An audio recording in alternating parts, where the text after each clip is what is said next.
Namaste devotees. In this video, let's listen to a very powerful Kubera mantra. By listening to this powerful mantra for continuous 48 days, financial security will be obtained. Sarva Badha, that is, all difficulties and obstacles will be destroyed. Success will be obtained, happiness will be obtained, and debts will be removed. Before listening to the mantra, if you are new to the channel, subscribe the channel, press the nearby bell icon and select all option. Also comment as Om Shri Kubera Devaya Namaha. सामदानरतः सौम्यः सर्वबाधानिवारकः सुप्रीतः सुलभः सोमो सर्वकार्यधुरन्धरः सामदानरतः सौम्यः सर्वबाधानिवारकः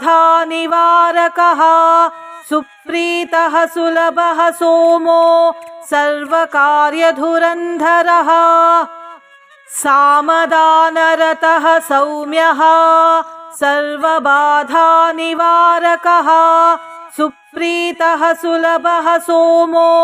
सर्वकार्यधुरन्धरः सामदानरतः सौम्यः सर्वबाधानिवारकः सुप्रीतः सुलभः सोमो सर्वकार्यधुरन्धरः सामदानरतः सौम्यः सर्वबाधानिवारकः सुप्रीतः सुलभः सोमो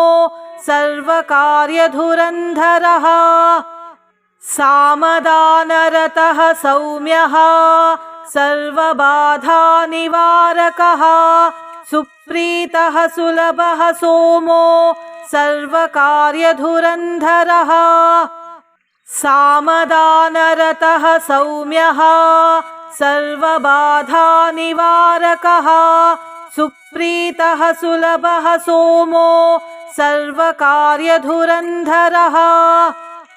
सामदानरतः सौम्यः सर्वबाधानिवारकः सुप्रीतः सुलभः सोमो सर्वकार्यधुरन्धरः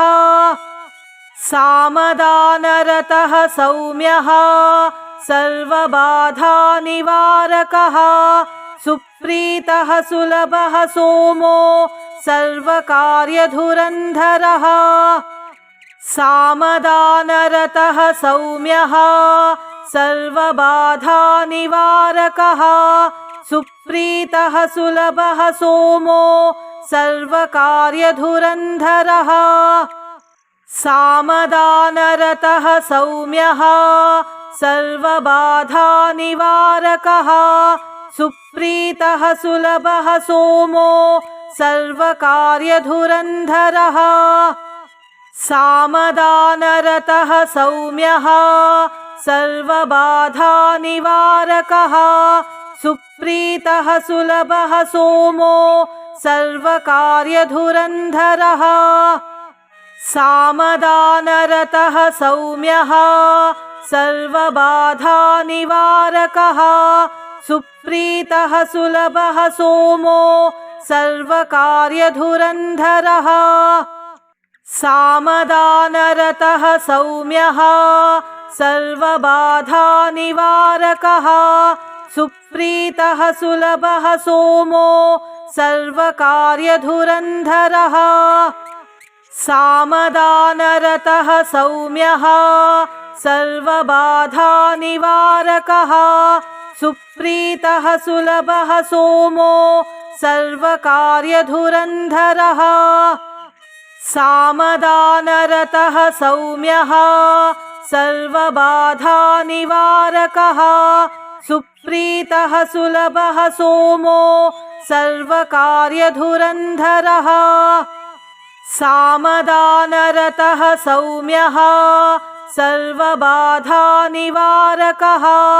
सुप्रीतः सुलभः सोमो सर्वकार्यधुरन्धरः सामदानरतः सौम्यः सर्वबाधानिवारकः सुप्रीतः सुलभः सोमो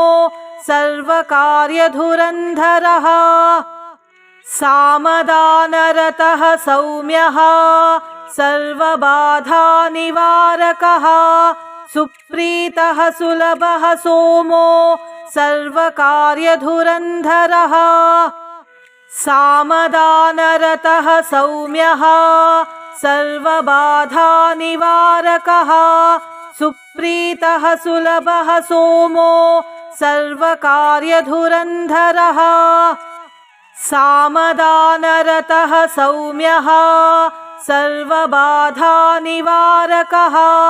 सुप्रीतः सुलभः सोमो सर्वकार्यधुरन्धरः सामदानरतः सौम्यः सर्वबाधानिवारकः सुप्रीतः सुलभः सोमो सर्वकार्यधुरन्धरः सामदानरतः सौम्यः सर्वबाधानिवारकः सुप्रीतः सुलभः सोमो सर्वकार्यधुरन्धरः सामदानरतः सौम्यः सर्वबाधानिवारकः सुप्रीतः सुलभः सोमो सर्वकार्यधुरन्धरः सामदानरतः सौम्यः सर्वबाधानिवारकः सुप्रीतः सुलभः सोमो सर्वकार्यधुरन्धरः सामदानरतः सौम्यः सर्वबाधानिवारकः सुप्रीतः सुलभः सोमो सर्वकार्यधुरन्धरः सामदानरतः सौम्यः सर्वबाधानिवारकः सुप्रीतः सुलभः सोमो सर्वकार्यधुरन्धरः सामदानरतः सौम्यः सर्वबाधानिवारकः सुप्रीतः सुलभः सोमो सर्वकार्यधुरन्धरः सामदानरतः सौम्यः सर्वबाधानिवारकः सुप्रीतः सुलभः सोमो सर्वकार्यधुरन्धरः सामदानरतः सौम्यः सर्वबाधानिवारकः सुप्रीतः सुलभः सोमो सर्वकार्यधुरन्धरः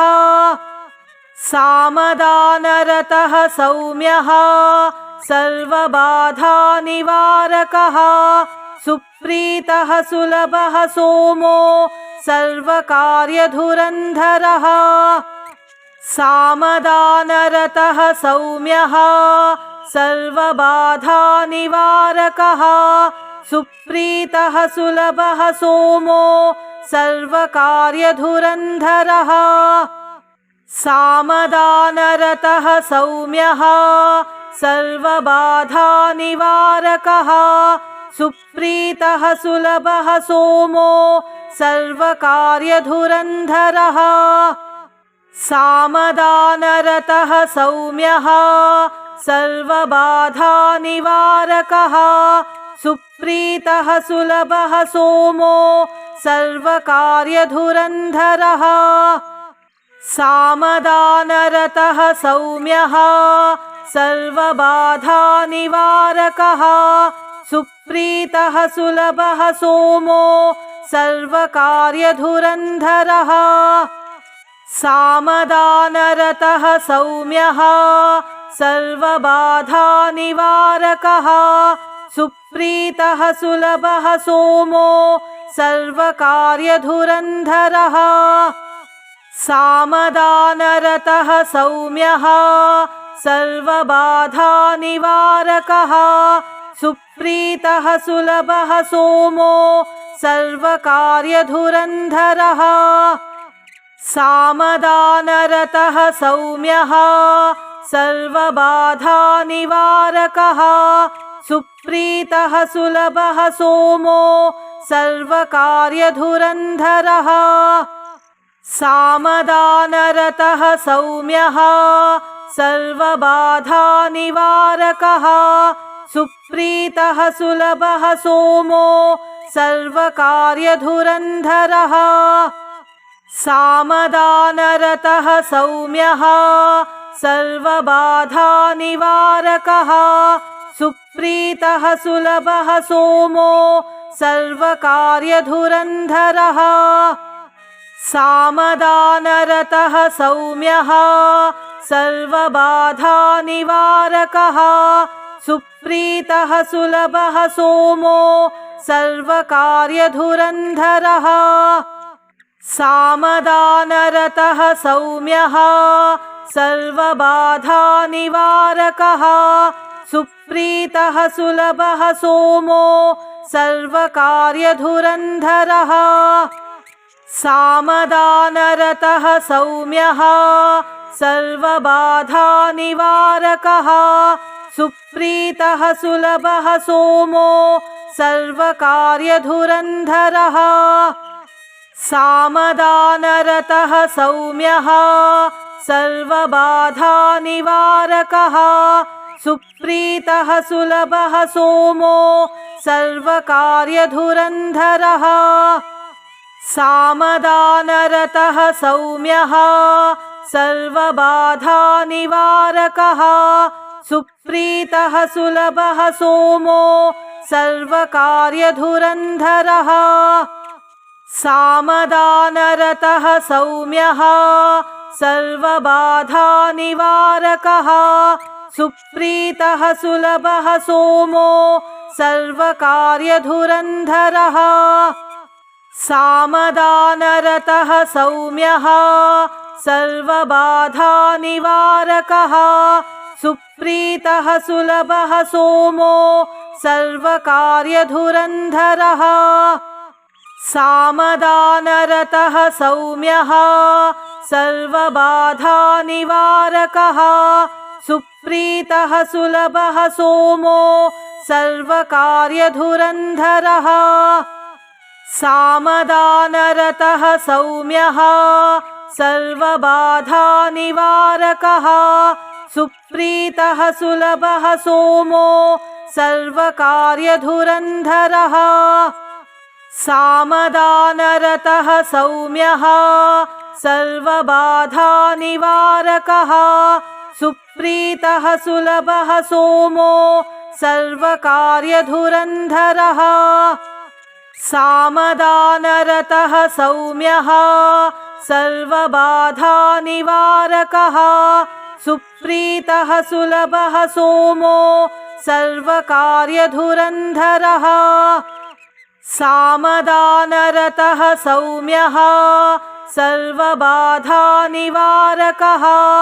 सुप्रीतः सुलभः सोमो सर्वकार्यधुरन्धरः सामदानरतः सौम्यः सर्वबाधानिवारकः सुप्रीतः सुलभः सोमो सर्वकार्यधुरन्धरः सामदानरतः सौम्यः सर्वबाधानिवारकः सुप्रीतः सुलभः सोमो सर्वकार्यधुरन्धरः सामदानरतः सौम्यः सर्वबाधानिवारकः सुप्रीतः सुलभः सोमो सर्वकार्यधुरन्धरः सामदानरतः सौम्यः सर्वबाधानिवारकः सुप्रीतः सुलभः सोमो सर्वकार्यधुरन्धरः सामदानरतः सौम्यः सर्वबाधानिवारकः सुप्रीतः सुलभः सोमो सर्वकार्यधुरन्धरः सामदानरतः सौम्यः सर्वबाधानिवारकः सुप्रीतः सुलभः सोमो सर्वकार्यधुरन्धरः सामदानरतः सौम्यः सर्वबाधानिवारकः सुप्रीतः सुलभः सोमो सर्वकार्यधुरन्धरः सामदानरतः सौम्यः सर्वबाधानिवारकः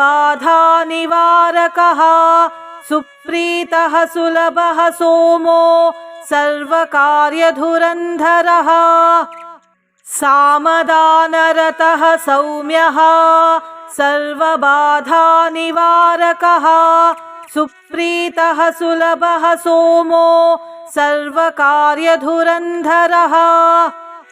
सामदानरतः सौम्यः सर्वबाधानिवारकः सुप्रीतः सुलभः सोमो सर्वकार्यधुरन्धरः सामदानरतः सौम्यः सर्वबाधानिवारकः सुप्रीतः सुलभः सोमो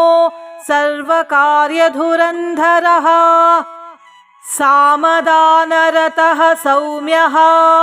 सर्वबाधानिवारकः सुप्रीतः सुलभः सोमो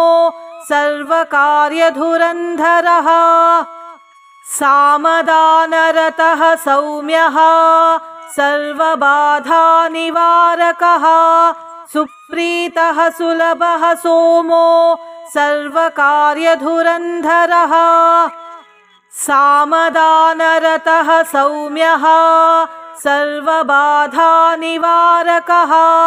सुप्रीतः सुलभः सोमो सर्वकार्यधुरन्धरः सामदानरतः सौम्यः सर्वबाधानिवारकः सुप्रीतः सुलभः सोमो सर्वकार्यधुरन्धरः सामदानरतः सौम्यः सर्वबाधानिवारकः सुप्रीतः सुलभः सोमो सर्वकार्यधुरन्धरः सामदानरतः सौम्यः सर्वबाधानिवारकः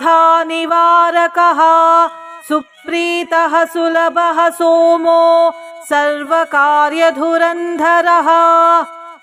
सामदानरतः सौम्यः सर्वबाधानिवारकः सुप्रीतः सुलभः सोमो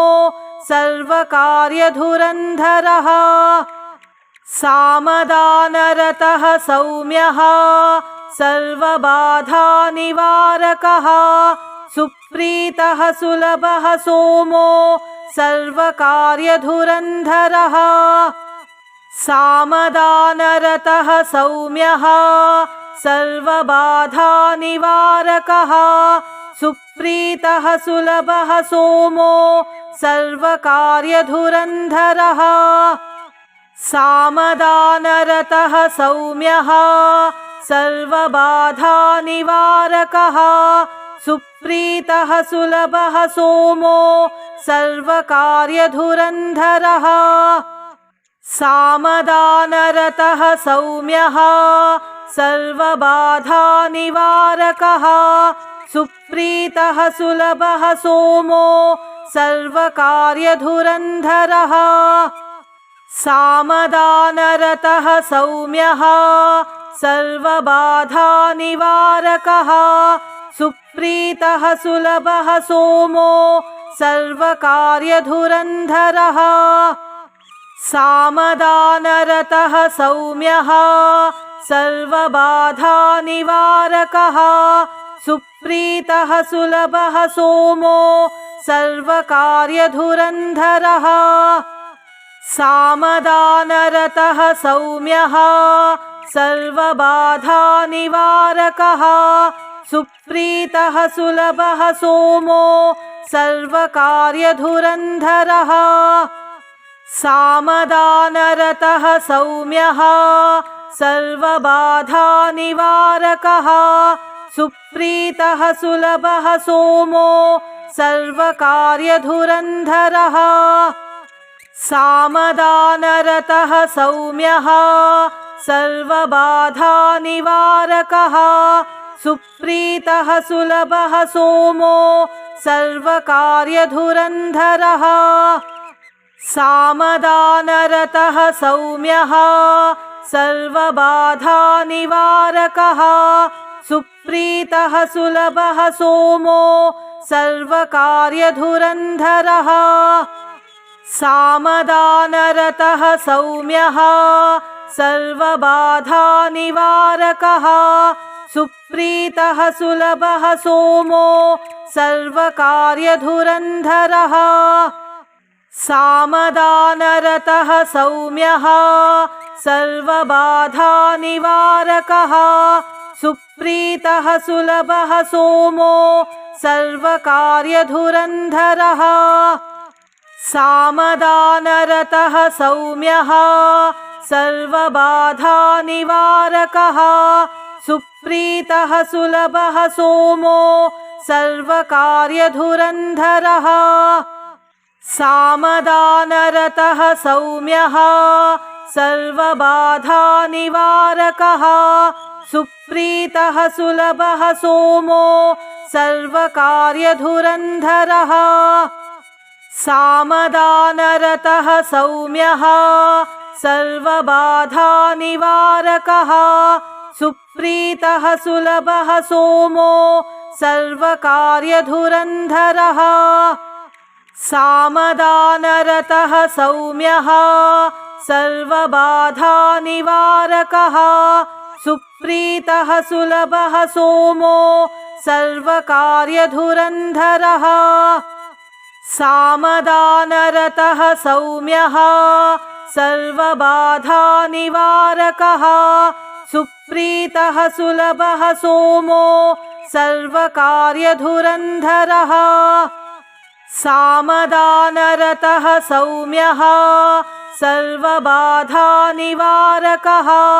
सुप्रीतः सुलभः सोमो सर्वकार्यधुरन्धरः सामदानरतः सौम्यः सर्वबाधानिवारकः सुप्रीतः सुलभः सोमो सर्वकार्यधुरन्धरः सामदानरतः सौम्यः सर्वबाधानिवारकः सुप्रीतः सुलभः सोमो सर्वकार्यधुरन्धरः सामदानरतः सौम्यः सर्वबाधानिवारकः सुप्रीतः सुलभः सोमो सर्वकार्यधुरन्धरः सामदानरतः सौम्यः सर्वबाधानिवारकः सुप्रीतः सुलभः सोमो सर्वकार्यधुरन्धरः सामदानरतः सौम्यः सर्वबाधानिवारकः सुप्रीतः सुलभः सोमो सर्वकार्यधुरन्धरः सामदानरतः सौम्यः सर्वबाधानिवारकः सुप्रीतः सुलभः सोमो सर्वकार्यधुरन्धरः सामदानरतः सौम्यः सर्वबाधानिवारकः सुप्रीतः सुलभः सोमो सर्वकार्यधुरन्धरः सामदानरतः सौम्यः सर्वबाधानिवारकः सुप्रीतः सुलभः सोमो सर्वकार्यधुरन्धरः सामदानरतः सौम्यः सर्वबाधानिवारकः सुप्रीतः सुलभः सोमो सर्वकार्यधुरन्धरः सामदानरतः सौम्यः सर्वबाधानिवारकः